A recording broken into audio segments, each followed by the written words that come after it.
Imagine that you're building a magnificent, towering skyscraper. You've designed the most stunning glass exterior. The layouts and the views are picturesque and breathtaking, and you invite the world to come marvel at your creation. But at the slightest hint of a breeze, the entire building collapses into dust. Why? Because instead of anchoring that steel frame into the deep granite rock, you poured your foundation on shifting sand. It sounds absolutely absurd, yet even great speakers can easily fall into this trap. They craft wonderful sentences. They possess incredible passion. The moment a sharp opponent taps on their arguments, the whole case collapses. Why? Because they lacked the bedrock of all persuasion, unshakable evidence. Now today, we're going to fix that forever. And we're not just talking about reading facts and stats from a page. We will be mastering the architecture of truth. If you want your arguments to stand up like monumental structures that no opponent can tear down, you must master 3 distinct steps. Is the quarry. This is where you excavate high-grade, valid sources so your foundation never cracks. Secondly, the digital card. How to cut, format, and structure your files digitally in advance so they are built for rapid navigation and you'll be able to use them whenever anybody asks to prove that you have evidence on your claims. And thirdly, the structure. This is how to verbally cite and display that evidence during your speech using a powerful tool of rhetoric, Ethos. Let's start with step number 1, the quarry. We can think about the internet as a massive, chaotic wilderness. And if you're scrambling through that chaotic wilderness, looking online for your building materials, you're in serious danger of scrambling and grabbing at loose bits of mud. Blogs, casual tweets, or biased independent pieces. That's not what wins rounds. You need granite. The right materials, solid, robust, valid. Look out for peer-reviewed journals, government publications, and established international oversight bodies. Let's look at the motion resolved.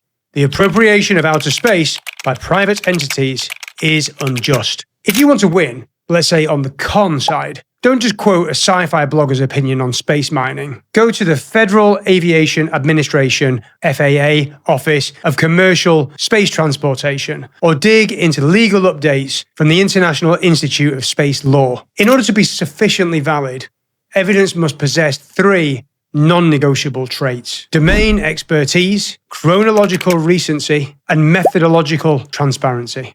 To continue with the building metaphor, when you pull data from a global authority, you aren't just giving an opinion, you are anchoring your skyscraper straight into that solid granite bedrock. Now for step 2, cutting those digital cards. When people want to see your evidence, we call that carding.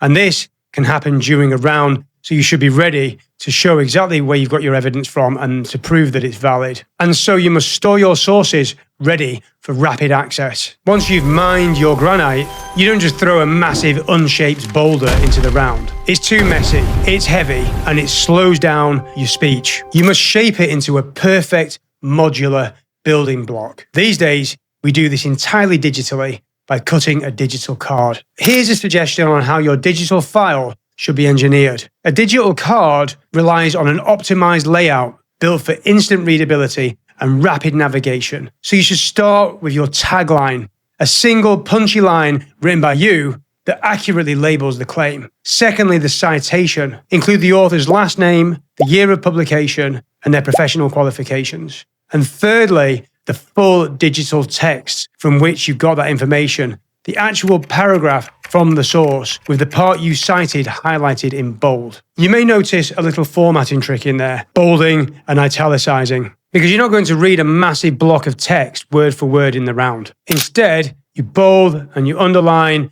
and italicize the words that you need to use in order to form a full, complete grammatical thought. Using our space motion as an example again, the text that you've downloaded might show a long description of satellite deployment and things like that, but you only really need to format private investment accelerates satellite networks, lowering global communication costs by 40%. By saving these digitally as standardized searchable files in your database, you can use keyboard shortcuts to pull the exact block you need in a fraction of a second. Now this ensures that you speak with blistering efficiency while keeping the full text intact so that your opponent can see that you have not tampered with the context of the source. And finally, step 3, the architecture. Now you're in the round, you have your digital blocks beautifully prepared on your screen. So how do you present them to the judge? This is where many debaters lose their audience. They treat their citations like a tedious grocery list, rattling off names and numbers like some kind of printing machine,